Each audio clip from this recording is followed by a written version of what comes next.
Good afternoon. My name is Tyler Sams. I'm the preacher for the Judson Road Church of Christ in Longview, Texas. I appreciate you joining me today as we continue our series of Bible studies looking at the person and the identity of Jesus. Today our Bible study brings us to John chapter 7. So if you've got your New Testament with you, be opening up there to John chapter 7 as we look at a moment in Jesus' life that takes place during the Jewish Feast of Tabernacles. This was one of the three feasts where observant Jews were required to return to Jerusalem, to the temple, in order to celebrate this feast. And so we have early in chapter 7, Jesus' family traveling to Jerusalem for the observance of this feast, and then Jesus traveling to the festival separately from them, but still arriving and doing his duty as a Jew. So if you've got your New Testament, be opening up to John chapter 7, and let's start there. And notice first that Jesus worked according to God's schedule. Who is Jesus? He is somebody who worked according to God's schedule. We keep different schedules for our lives. We operate according to those calendars and schedules, whether it be on our phone, whether it be in a pocketbook, whether it be on a wall calendar hanging somewhere in our house. But the schedule that Jesus worked according to was God's schedule. Jesus did not travel with his family to the Feast of Tabernacles. This confused some of them. In verse 2, the Feast of the Jews, the Feast of Tabernacles, was at hand, which is approximately 6 months after the events of chapter 6. And his brothers said to him, "Depart from here and go into Judea, that your disciples also may behold your works which you are doing, for no one does anything in secret when he himself seeks to be known publicly. If you do these things, show yourself to the world." For not even his brothers were believing in him. Now that will change later, of course, but as of this moment, they are not believing in Jesus. In verse 6, Jesus therefore said to them, "My time is not yet at hand, but your time is always opportune.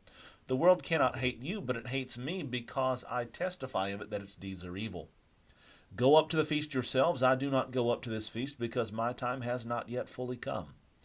And having said these things to them, he stayed in Galilee. But when his brothers had gone up to the feast, then he himself also went up, not publicly, but as it were, in secret. Jesus' reasoning for not going up with his family to the Feast of Tabernacles is that his time had not yet come. His time had not yet come with respect, and we have seen this previously in our studies, with respect to the hour of his death. The Jews are currently seeking his life. Jesus identifies this in chapter 7 and verse 19. "Did not Moses give you the law, and yet none of you carries out the law? Why do you seek to kill me?" And some of the people were confused by that statement, people who were not part of the elite in Jerusalem, because we're going to see just a few verses later the Pharisees and the chief priests sending out officers to arrest Jesus, seemingly to bring him in and to put him to death. So the Jews are seeking his life. Jesus realizes his time has not yet come, so he's not going to travel up with his brothers who are telling him to go and show himself publicly to the world, when even they don't believe in him. He's operating according to God's schedule. He's not operating according to man's schedule, so he's doing things a little bit differently. Though his method was confusing to some, his method was intentional and it was purposeful. "My time has not fully come," he says in verse 8, and then catch what he says in verse 16. "Jesus therefore answered them and said, My teaching is not mine, but he who sent me. If any man is willing to do his will, he shall know of the teaching, whether it is of God or whether I speak from myself. He who speaks from himself seeks his own glory, but he who is seeking the glory of the one who sent him, he is true, and there is no unrighteousness in him." Jesus is acting as he is because he is doing the will of the Father. He knows he has a specific mission from the Father, and he is working to accomplish that will. So Jesus worked according to God's schedule. When we look at him and we see him doing things differently, when we see him surprising people, maybe acting in ways that we identify as curious, it's because he's working according to God's schedule. He has a specific mission to accomplish that some people were simply unaware of. Not only did he work according to God's schedule, Jesus supplied sufficient proof of his claims. And I want you to just take a moment with me here and notice the different claims that are made by Jesus in this context. Chapter 7 and in verse 16, "My teaching is not mine, but his who sent me." Jesus affirms that he was sent by God. In verse 18, Jesus affirms that he was seeking God's glory. He who speaks from himself seeks his own glory, but he who is seeking the glory of the one who sent him, he is true, and there is no unrighteousness in him. Not only was he seeking God's glory, he affirms the fact that he is sinless. In chapter 7 and in verse 24, he affirms that the Jews were judging him properly. Do not judge according to appearance, but judge with righteous judgment. Chapter 7 and verse 29, I know him because I am from him, and he sent me. Jesus affirms that he both came from God and knew God. And then in chapter 7 and verse 38, he who believes in me, as the scripture said, from his innermost being shall flow rivers of living water. Jesus affirms that he offered living water to those in verse 37 who were thirsty. Now, all of these different claims and many more that we have noted through the book of John, Jesus affirms these things for himself. But he doesn't simply expect people to simply believe his words. He supplies testimony in the form of actions and miracles and signs and wonders to provide sufficient evidence for people to believe in his claims. And indeed, what he supplied was sufficient. Some people can say, well, I'm going to back up my claim, and then they try to demonstrate the veracity of their claim, but it really confirms nothing.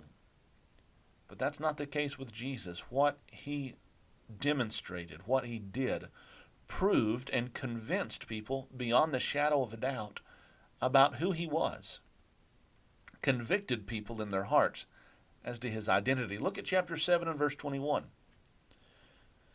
After the people responded to Jesus saying he was a marked man, they said in chapter 7 and verse 20, you have a demon who seeks to kill you. But then Jesus responded with this in chapter 7 and verse 21. I did one deed and you all marvel. On this account Moses has given you circumcision, not because it is from Moses, but from the fathers. And on the Sabbath you circumcise a man. If a man receives circumcision on the Sabbath, that the law of Moses may not be broken, are you angry with me because I made an entire man well on the Sabbath? Do not judge according to appearance, but judge with righteous judgment. He references this man who had been healed, a man that he had healed on the Sabbath that everybody there knew about. That was the issue. He had healed this man on the Sabbath. Was it right for him to do that? Well, the argument from the work itself would be that he was absolutely right to do that because the miracle occurred. It was heaven's testimony that what Jesus did was right and that people ought to be listening to Jesus. And the beautiful thing is people got that. People understood that. The ones who were willing to see got that. Look at chapter 7 and verse 30. They were seeking therefore to seize him, and no man laid his hand on him because his hour had not yet come. Verse 31, but many of the multitude, so we're switching from the chief priests and the Pharisees, the elites, now in verse 31, to the multitude, to the general populace.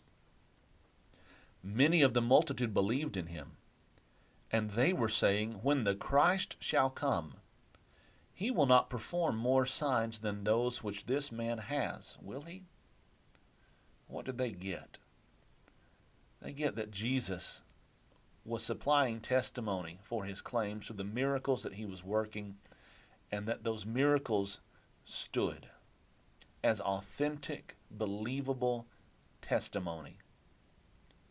Those miracles, those signs, those wonders vouched the claims of Jesus and indicated to the people they ought to be listening to him. And so in chapter 7 and verse 40, some of the multitude, therefore, when they heard these words, were saying, this certainly is the prophet. And of course, that's a reference back to Deuteronomy chapter 18, the prophecy that Moses made concerning Jesus, that God would raise up a new prophet. Peter in Acts chapter 3 would take that prophecy in Deuteronomy chapter 18 and apply it to Jesus. Much the same connection is being made here by the multitudes. They saw the signs. They were convicted, not only of the miraculous nature of those signs, but as to the person and the identity of Jesus. And if we want to note one last thing about Jesus here at the Feast of Tabernacles, it's the testimony that was supplied by the officers who came to arrest Jesus, but who were unsuccessful in that task. They were sent by the Pharisees and the chief priests to arrest Jesus, and that's in chapter 7 and verse 32. And then in chapter 7 and verse 45, those officers return. They came, chapter 7 and verse 45, to the chief priests and Pharisees, and they said to them, "Why did you not bring him? Why did you not bring Jesus to us?" And the officers answered, "Never did a man speak the way that this man speaks." They didn't arrest Jesus because his time had not yet come. And they know they didn't arrest Jesus because he spoke differently. Well, how did he speak differently? Well, in chapter 7 and verse 24, he identified the hypocrisy in current Judaism, right? Do not judge according to appearance, but judge righteous judgment. Surely somebody had put two and two together here, where Jesus heals this man on the Sabbath, and the Pharisees are getting all in an uproar about that, and yet the Pharisees would allow someone to be circumcised on the Sabbath. What's the difference? There was hypocrisy that seemingly everyone was turning a blind eye to, except Jesus. And perhaps that was a breath of fresh air on a religious landscape that had grown stale. He spoke differently because he identified the hypocrisy in current Judaism. He spoke differently because he rightly applied the law of Moses. If you're going to circumcise on the Sabbath and the law of Moses is not broken, how am I breaking the law of Moses? By making someone whole, by making someone well. You'll pull an ox out of the ditch, you'll pull a sheep out of the ditch, but you won't lift up a man by his hand and make him well. And if that does happen, you're going to say something was wrong about it? No. Jesus rightly applied the law of Moses, and certainly that would have been eye-opening to many, and certainly would lead these officers to say what they did, that Jesus spoke differently. He was convincing even in the face of opposition, even in the face of stern opposition from the chief priests and the Pharisees. Chapter 7 and verse 26, the people said, "And look, he is speaking publicly, and they are saying nothing to him." The rulers do not really know that this is the Christ, do they? Even though the rulers may not have been accepting Jesus as the Christ, and even though he was having to fight against their opposition, time after time we're seeing the common people hearing the voice of Jesus, seeing the signs that he did, and believing. Perhaps because of what he offered: life and hope and refreshment. Something the chief priests, the Sadducees, the scribes never offered. It was a harsh religion. It looked down on anybody that had any sort of difficulty in their lives whatsoever. There was no hope, there was no peace, there was no refreshment offered by these people. And then here came Jesus.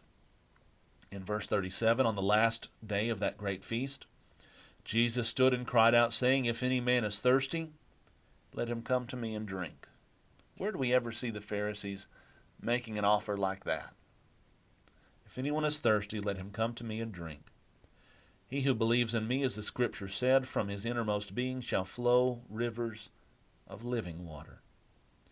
This he spoke of the Spirit, whom those who believed in him were yet to receive, for the Spirit was not yet given, because Jesus was not yet glorified. Some of the multitude, therefore, when they heard these words, were saying, "This certainly is the prophet."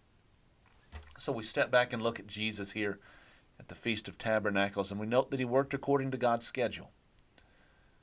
And what that ought to communicate to us is that God was working something special through Jesus. Indeed, all throughout the rest of the New Testament, we see this affirmed for us. In Galatians chapter 4 and verse 4, Paul would tell us that at just the right time, God brought forth his Son, born of a woman, born under the law. Jesus was working according to God's time schedule, which was absolutely perfect. Things were not working out just exactly as people around Jesus thought they should, but that was okay. Jesus wasn't working according to their will.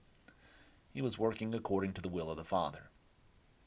Additionally, at that Feast of Tabernacles, Jesus supplied sufficient proof for his claims. And perhaps what that ought to communicate to us is that those who were most able to examine his testimony found it credible and authentic. The neutrals there, the people who were hearing Jesus' message and trying to decide whether or not to believe it, whether or not it was true, looked at it, experienced it, heard it, examined it, and they believed it. those who were most fit in the moment to criticize it were those who accepted it and believed it. And then as we see Jesus at the Feast of Tabernacles, we see someone who spoke differently. He offered to them and still offers to us today hope and refreshment and life to a people who are worn down and needy because of sin. And perhaps that's something we ought to remember too, that as we go about our lives, as we seek to share the message of Jesus with others, that as much as there might be moments where, like Jesus said, the world needs to be rebuked because its deeds are evil, that we need to temper that message with the reality that there's an answer to that evil. And there's an answer to the hurt and the need in the world today. And that answer is Jesus, who gives life and hope, light and refreshment. May we remember that as we go about our daily lives. May we be renewed in our love for Jesus and in who he really is. Thanks for joining me today in this study of John chapter 7.